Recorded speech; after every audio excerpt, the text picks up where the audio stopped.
Le Burundi, comme d'autres pays de la région, dispose d'un potentiel important en ressources minières. Cependant, beaucoup de Burundais pensent que l'exploitation minière ne profite presque en rien à l'économie nationale et au développement communautaire, mais elle profite le plus à une poignée de personnes et à des économies des pays étrangers. Pour inverser la tendance, l'OLICOM a organisé cette année plusieurs ateliers de formation et de sensibilisation sur l'initiative de transparence des industries extractives, ITIE en sigle, surtout dans les secteurs miniers. Comme l'a dit lors de ces assises, Juvenal Tirandekoura, qui a représenté l'OLICOM dans cet atelier, le gouvernement doit tout mettre en œuvre pour faciliter les exploitants miniers dans leur boulot. Pour la chargée de ces projets, fait savoir que le bilan est positif car les résultats entendus sont prometteurs et elle rappelle ici l'objectif de cet atelier.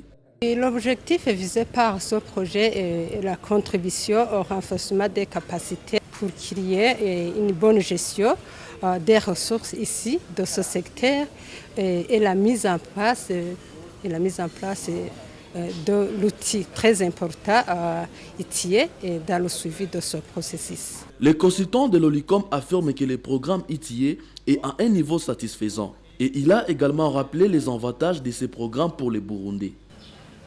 Et il y a au moins connaissance sur la production, sur les exploitations, et sur aussi le commerce dans ce secteur.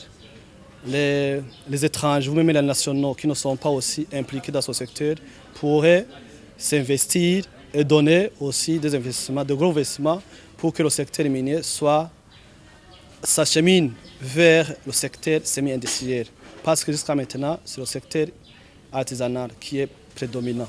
Signalons que cet atelier vient renforcer le gouvernement burundais dans la mise en œuvre du programme ITIE. Et ces assises ont été organisées par l'OLICOM en partenariat avec le Programme des Nations Unies pour le développement, PNUD en sigle, et l'Union européenne.